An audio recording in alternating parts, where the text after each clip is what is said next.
अगर हमें ये बात मालूम करनी हो कि हमारे पास ये जैसे दो हमारे पास इक्वेशंस गिवन है और हम ये चेक करना चाहते हैं क्या इसमें से एक्स वेरिएबल को एलिमिनेट किया जा सकता है,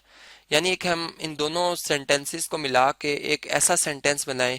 जिससे कि इन दोनों के जो जवाब हैं वो आपस में मिल जाए, यानी एक ही बात को रिप्रेजेंट कर रहे हो। मैं यूं कह सकता हूँ कि एक पॉइंट हमें इनका कॉमन मिल जाए। तो ये कैसे हम इस चीज़ का अंदाज़ा लगा सकते हैं? इसके लिए जी सबसे पहले जो पहली रिक्वायरमेंट होती है, जैसे हमारी अगर फर्स्ट हम इक्वेशन को देखें तो इसमें जो वेरिएबल शामिल है एक्स है, और हम देखने क्या दूसरी इक्वेशन में भी वही वेरिएबल लिखा हुआ है या नहीं लिखा हुआ है। फिर हम ये देखते हैं कि क्या इसमें जो नंबर्स हैं क्या वो हमारे पास ऐसे नंबर्स हैं, यानी ऐसे रियल नंबर्स हैं जो कि एक अपनी एक कांस्टेंट वैल्यू एक फिक्स वैल्यू रखते हैं, या इनकी वैल्यू डिफर कर सकती है। जैसे इसमें अगर हम देखें तो ए बी की शमूलियत है, यहाँ पे अगर हम देखें तो एल एम एन है, यानी इसका मतलब है कि हम इसमें से एक्स को एलिमिनेट कर सकते हैं। आप इसको यानी ये वो बेसिक रिक्वायरमेंट्स थी। और इसमें अगर इसके मेथड के ऊपर जाएंगे कैसे इसको एलिमिनेट करेंगे, तो अगर फर्ज करें जैसे हम देख रहे हैं कि हमारी पहली इक्वेशन जो है इसमें एक्स वेरिएबल की एक्सपोनेंट 1 है, जबकि अगर हम सेकंड इक्वेशन में देखें तो इसमें एक्स वेरिएबल की जो एक्सपोनेंट है वो 2 है, और साथ ही एक और उसमें एक्स वेरिएबल वाली टर्म मौजूद है जिसमें इसकी एक्सपोनेंट 1 है, और फिर यहाँ पे अगर हम देखें तो कांस्टेंट भी मौजूद है, यानी यहाँ से हम एक्स को मुकम्मल तौर पर आज़ाद या सेपरेट नहीं कर सकते। तो हम ये कहेंगे कि फिर पहली इक्वेशन में से एक्स को चूंकि हमने एलिमिनेट करना है एक तरह से, तो हम ये कहेंगे कि हम यहाँ से एक्स को सेपरेट करेंगे और कांस्टेंट यहाँ पे शिफ्ट किया जाएगा, इसका एडिटिव इनवर्स यानी वही बात के माइनस बी आ जाएगा, और फिर एक्स की जो वैल्यू आती है अगर हम देखें तो हमारे पास क्या आ रही है माइनस बी ओवर ए, यानी यहाँ पर ए से मैंने डिवाइड कर दिया जो कि मल्टीप्लिकेटिव इनवर्स की वजह से। अब x की इस वैल्यू को अगर हम यहाँ पर सब्सिट्यूट कर दें जहां जहां पे x लिखा हुआ है, तो l अपनी जगह पे कांस्टेंट एज इट इज रहेगा, x जो है वो माइनस बी ओवर ए की जगह आ जाएगा whole square plus m x minus B over A, ठीक है, और प्लस n इक्वल टू 0। तो यहाँ से आप देख सकते हो कि ये वो रिलेशन है जो कि हमने एलिमिनेशन के बाद हासिल किया, जो हमें ये बताता है कि इन दोनों इक्वेशंस का सॉल्यूशन सेट एम्प्टी नहीं है, नॉन एम्प्टी है। यहाँ पे मैं लिख भी देता हूँ नॉन एम्प्टी।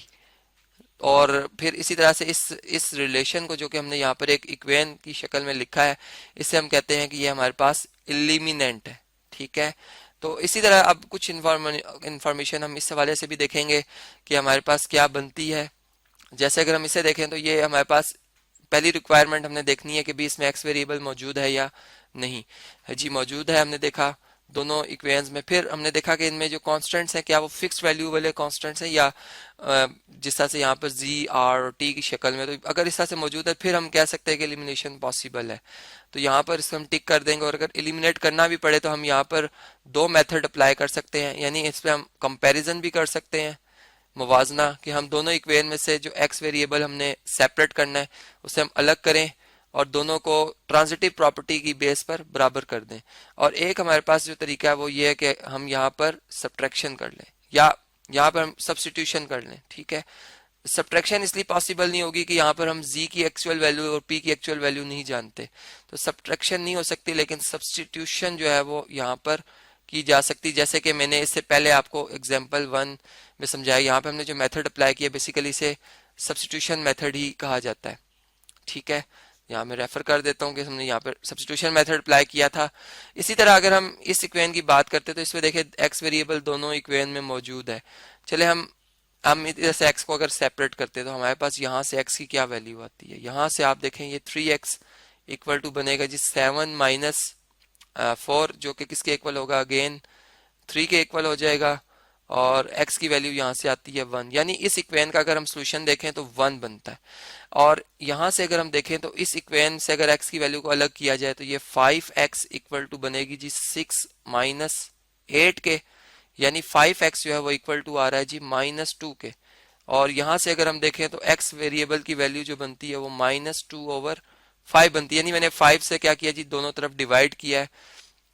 मल्टीप्लिकेटिव इनवर्स की प्रॉपर्टी जो होती है यहाँ से 5 से कैंसिल हो जाएगा, तो ये x की जो वैल्यू आई है, अब आप देखें कि ये दोनों वैल्यूज डिफरेंट है। मैंने ऊपर बताया था कि अगर एलिमिनेशन जब पॉसिबल होती है, एलिमिनेंट मिलता है जो हमें ये बताता है कि सोल्यूशन सेट नॉन एम्प्टी है। अब हम यहाँ पे देख रहे हैं तो इनमें ये दोनों मुख्तलिफ आंसर दे रहे हैं, इसका मतलब है कि यहाँ पर जो सोल्यूशन सेट बनेगा वो एम्प्टी बनेगा। हम ये लिख सकते हैं कि यहाँ पर सोल्यूशन जो है वो क्या बन रहा है जी, एम्प्टी बन रहा है। इसका मतलब ये दोनों स्टेटमेंट्स जो अपनी अपनी जगह दो मुख्तलिफ जो है बातों को रिप्रेजेंट कर रही हैं, उनका एक मीनिंग नहीं आ रहा। ठीक है, तो ये सोल्यूशन सेट और यहाँ पर एलिमिनेट जो है वो हमें हासिल नहीं हो सकता। इसी तरह अगर हम इस इक्वेशन की बात करते हैं तो यहाँ से भी हम ये देख रहे हैं कि इसमें अब वेरिएबल अगर हम देखें तो इसमें एक्स वेरिएबल मौजूद है, इसमें वाई वेरिएबल मौजूद है। तो अब ये भी एक बहुत बड़ा रीजन है कि हम इसमें से एक्स वेरिएबल को एलिमिनेट, या अगर वाई को भी कहा जाए तो वाई भी नहीं एलिमिनेट हो सकता क्योंकि वाई इसमें नहीं है। तो इसलिए यहाँ भी हम ये कहेंगे कि एलिमिनेशन जो है वो एक्स की पॉसिबल नहीं है।